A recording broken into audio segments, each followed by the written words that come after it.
The thing is, I wasn't even supposed to be home. I'd taken the red-eye back from a conference in Omaha because I missed my cats. That's it. I missed my cats. Not my wife, not the bed, not even the house. Just Pancake and Nori. Two rescues who never judged me for not being alpha enough, or fun enough, or like her friend Tasha's boyfriend, who actually has ambition. I walked through the front door with my suitcase still rolling behind me, quietly, because I wanted to surprise her. Surprise Kendra, my wife of 4 years. I thought maybe she'd be asleep. What I didn't expect was to hear giggling. Low, tipsy giggling. And then I heard it. Oh my God, Tash, stop. Followed by a muffled thump and more laughter. Tasha, her best friend. The one who always wore crop tops in December and called me Mr. Sensitive like it was an insult. Tasha, who stayed over more than any married woman should. My heart wasn't even racing. It was frozen, like my body was trying to decide whether to collapse or scream. I stepped into the hallway, and that's when the bedroom light flipped on. Silence. 2 figures. 2 wine glasses on the floor. 1 sock hanging from the doorknob. Kendra looked like she'd seen a ghost. Tasha didn't even flinch. She just smirked, like she'd won something. I didn't say a word. I couldn't.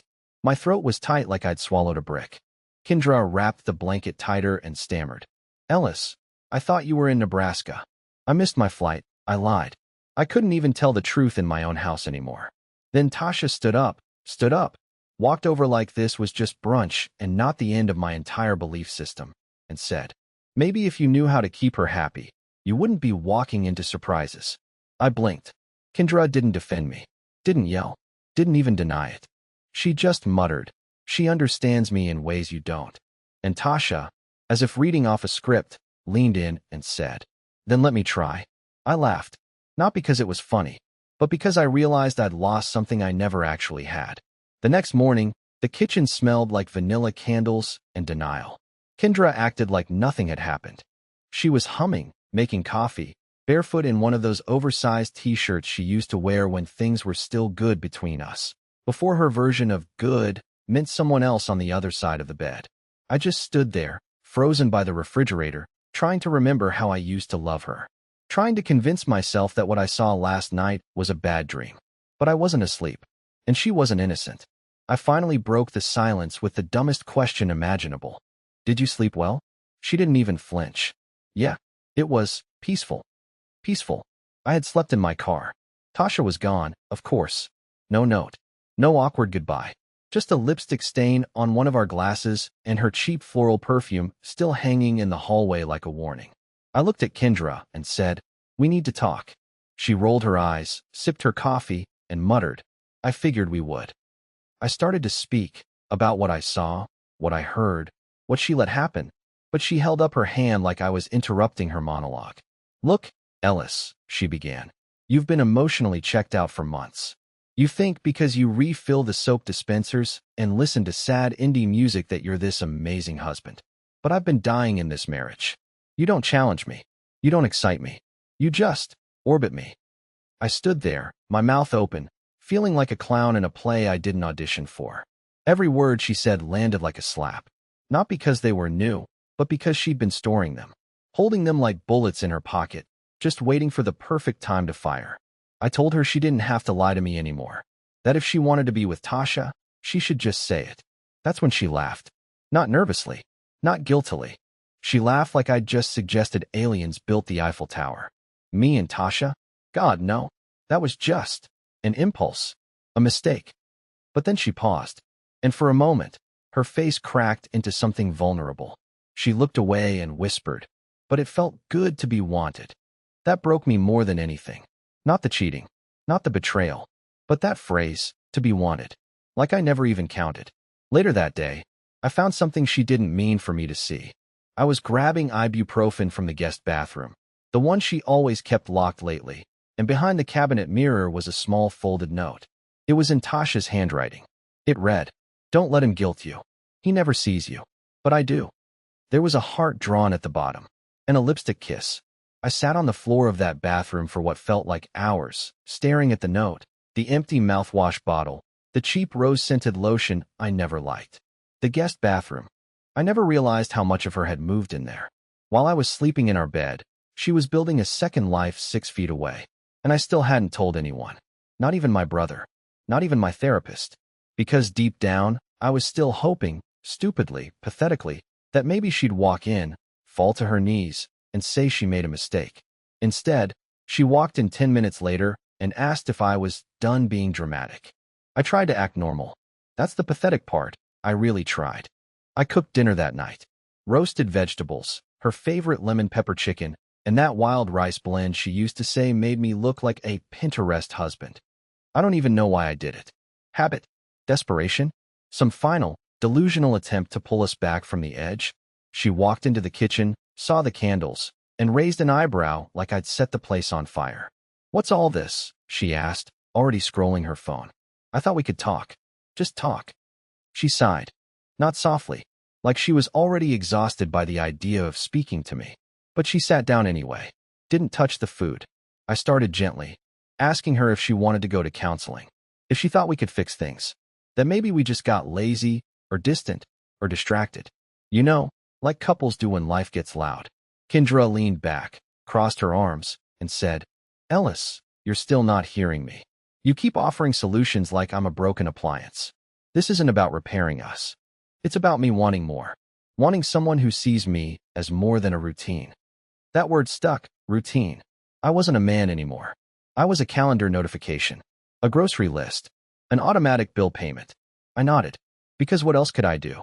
Then, like a fool, I said, "And Tasha? Was that part of wanting more?" Kendra didn't even blink. It was curiosity. Impulse. She gets me in ways you don't. It doesn't mean I want to be with her. But she reminded me I'm still alive. The food was getting cold. My hands were shaking. And then she dropped the grenade. She kissed me first, you know. I didn't stop her, because in that moment, I wanted to feel something. Anything. And she said she always wondered what it'd be like, kissing the girl you married. She laughed, like it was some punchline I'd missed. I felt like I was dissolving right there in the chair. My wife was casually admitting to being emotionally and physically entangled with her best friend, and all I could focus on was the way the candlelight flickered against the untouched chicken. She stood up before I could say anything and left the room.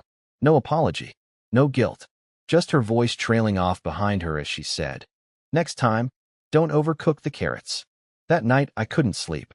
Again, I just lay there staring at the ceiling while she snored quietly beside me.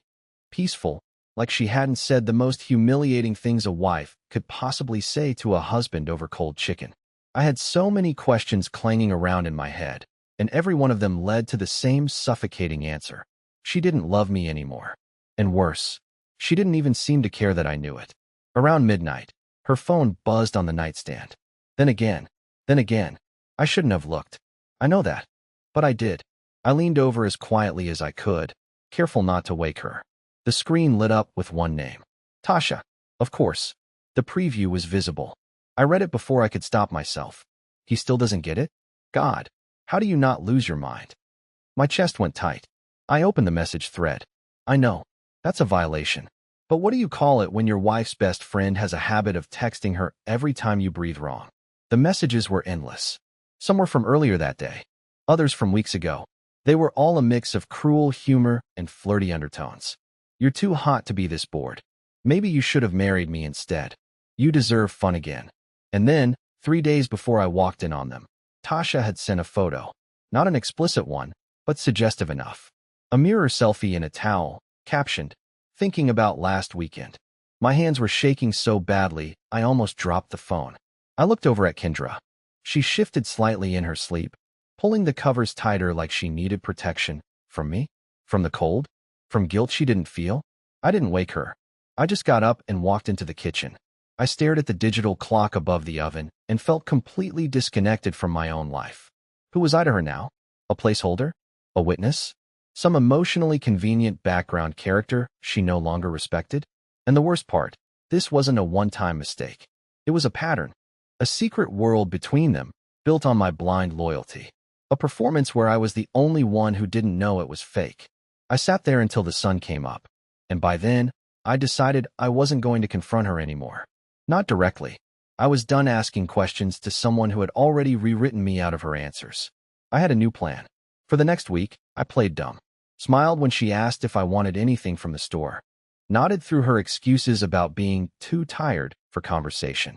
I let her live in the illusion that I was still that quiet, harmless husband, the one who didn't ask questions, didn't press, didn't know a damn thing. But I knew everything. And for once, I was done playing the fool. I started documenting. Not in a dramatic, Hollywood way, just quiet, methodical notes. Screenshots. Backed up messages. Phone logs. She wasn't even trying to hide it anymore. Calls from Tasha almost daily. Girls' nights that somehow ended at 3 a.m. And once, a voice message that she forgot to delete, where Tasha literally moaned Kendra's name and whispered, "He has no idea, does he?" She was right. I had no idea. But now I did. And I was building something she couldn't laugh off or dismiss with one of her eye rolls and iced coffee sighs. One night, I told her I was working late. I wasn't. I drove around for 2 hours, parked outside the place they always met, the overpriced wine bar on Briar Street where the candles flickered and the lies flowed smoother than the Merlot. Sure enough, I saw them through the window. Tasha's hand on hers. Kendra leaning in. A soft kiss, so quick most people wouldn't notice. But I did. I took the photo from across the street. Blurry, grainy, but undeniable. That night when I got home, she was already in bed, pretending to be asleep again. That had become her new habit. Fake sleep. Easier than talking. Easier than lying to my face. I lay next to her with that photo burning a hole in my phone, and all I could think was, why did I let it get this far? The truth was, I was scared. Not of her. Of what it meant about me. That maybe I wasn't enough. That maybe everything she said about me being dull and predictable was true. That maybe I had driven her into someone else's arms by simply being myself. But that night, I stopped caring about the why. I wasn't going to win her back. I didn't want to. I wanted her to feel what I felt. Not revenge. Something colder. More permanent. I started changing my passwords. Separating accounts. Quietly transferring money out of our shared savings. I canceled the trip I had booked for our anniversary, without telling her, and redirected the refund to a new card she didn't know I had. I left all her mail unopened. Every legal document she once trusted me to handle, I locked away. She didn't notice. Not yet. She was too busy texting Tasha in the other room. I could hear her giggle through the wall, like a teenager sneaking calls after curfew. But soon, she'd notice. And when she did, she wouldn't be laughing. By the time Kendra finally started noticing something was off, I was already 10 steps ahead. I'd spent weeks quietly detaching every part of my life from hers while she played house with her best friend behind my back. Her toothbrush was still next to mine. Her keys still hung on the hook by the door. But legally, emotionally, financially, she was already a ghost in my life. It started with the joint credit card. One morning she asked, casually, if I could cover a spa booking she had with Tasha. Just put it on the usual card, she said, not even looking up from her phone. I told her it had been canceled. Her head snapped up like I'd insulted her religion. I shrugged and said something vague about fraud alerts and needing to start fresh. She didn't push, probably because she was already mentally checked out. Next was the phone plan. I removed her from the account. Quietly. No notification. She found out when her Spotify Premium stopped working and she couldn't reset the password. I played dumb again, blaming it on the provider. You know how they are, I said, stirring my coffee like I didn't want to scream into it. But the real crack came with the house. It was never in both our names, only mine. Something she insisted didn't matter when we first moved in. We're partners, she used to say. Paper doesn't change that. Well, turns out paper changes everything. I met with a lawyer. Quietly. No threats. No revenge plans. Just protection. He helped me draft the notice to terminate our cohabitation rights, restructure the property ownership, and notify the HOA to direct all future correspondence to me alone. I had it all lined up. Then, just as she started to sense that the rug was slowly being pulled, the final nail slid into place without warning. I got a notification from our pet insurance company that a claim had been submitted, one I didn't recognize. I clicked on it. Tasha's name, as the emergency contact. Not mine. Not just that, she'd taken our cat, Pancake, to the vet without telling me. Used our policy. Listed herself as the owner. I don't know why that was what did it for me. Maybe because Pancake had been with me before Kendra. Maybe because he was the one living creature in this mess that had always just loved unconditionally. So I called the vet. Told them there had been a mix-up. That the listed contact wasn't authorized. that any future appointments needed my approval. 2 hours later, Kendra stormed into the house like a hurricane, slammed her bag down, demanded to know what the hell I was doing sabotaging her life. I didn't raise my voice. I just looked at her and said, "You gave up the right to call it your life when you handed it to Tasha." She froze, and I could tell, for the first time, she wasn't sure what I knew, how much I'd seen, or what I was capable of doing next. That fear, that silence, I didn't enjoy it. But I finally felt like I wasn't the only one drowning. By now, the cracks in Kendra's little double life weren't just showing, they were starting to cave in.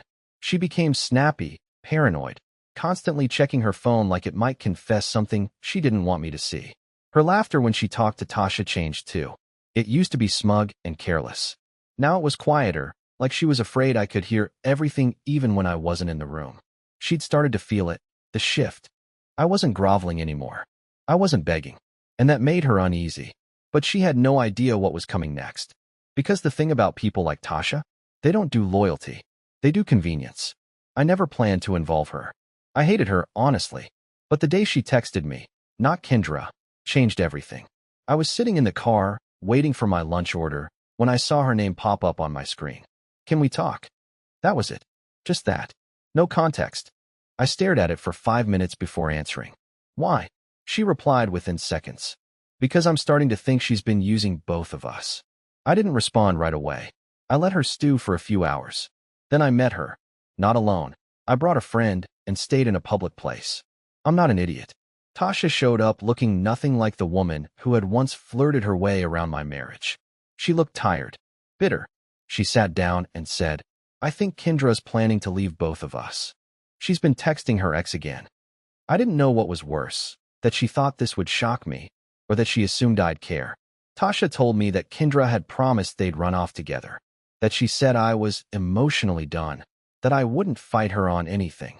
But when Kendra realized I wasn't begging anymore, wasn't reacting, wasn't playing my part in her drama, she started to ghost Tasha too. "She used me to feel wanted," Tasha said. "Then she started icing me out just like she did you." I asked why she was telling me this. She shrugged and said, "Because I might be a lot of things, but I don't like being made a fool." She showed me messages. One in particular hit me like a punch to the chest. It was from Kendra, sent just 2 days before, saying, "I need space from you too. You're not exactly the kind of person I see in my future." So that was it. Tasha was just a stepping stone, an ego boost. Kendra was never in love with her, never even loyal to her. And now that her little fantasy was collapsing, she was looking for an escape route that didn't involve accountability. I didn't say much. I didn't promise Tasha anything. But when I walked away that afternoon, I had something better than closure. I had leverage. Kendra had no clue her best friend was about to switch sides. I didn't need to explode. I didn't need some dramatic public call-out or a screaming match that left everything in pieces. Kendra had already done the heavy lifting, wrecking our marriage from the inside while smiling in photos and playing the part of a tired, misunderstood wife. And now, even her most loyal sidekick had jumped ship. I waited 2 days before making my move. That morning, I handed her a single envelope across the table while she scrolled through her phone like nothing was coming. She looked up slowly, confused, like I was handing her a parking ticket. "What's this?" "My exit," I said. "It's all in there. The house. The car. What's yours? What's mine? The lawyer already signed off. I'm not fighting you. I'm just done." She blinked. "You're serious?" I nodded. "I've been serious for months. You just never noticed." She opened the envelope, skimmed it, and frowned. "You're leaving me with nothing?" "No," I said, standing up. "I'm leaving with nothing. You can keep the walls. I'll keep my self-respect." And I meant it. I didn't want the house. I didn't want the couch where she used to laugh at me behind my back. I didn't want the bed where she whispered someone else's name. I didn't want anything that had her fingerprints on it. I moved out that afternoon. Slept on my brother's couch for 2 weeks. Found a small apartment near the edge of town. Quiet place, lots of windows, no ghosts. I started over with just my books, a coffee maker, and Pancake, the cat she barely asked about. He followed me from room to room, like he could finally breathe too. Weeks passed. The silence was strange at first, but I didn't miss her. I missed the idea of what we could have been. But that version of her never really existed. It was just me doing all the imagining. "Tasha," She tried reaching out once more, texted something about how we were both victims. I didn't answer. I wasn't interested in shared grief or messy alliances. Let them both swim in the choices they made. Now, months later, I laugh more. I sleep better. I have friends I actually talk to. And I've started seeing someone. Not rushing, just something light, easy, honest. She listens when I speak. She doesn't roll her eyes when I get emotional. And when I told her I liked to cook lemon pepper chicken, she smiled like it was the best thing she'd ever heard. So yeah, I didn't get revenge. I got free. And in the end, that was the loudest victory of all.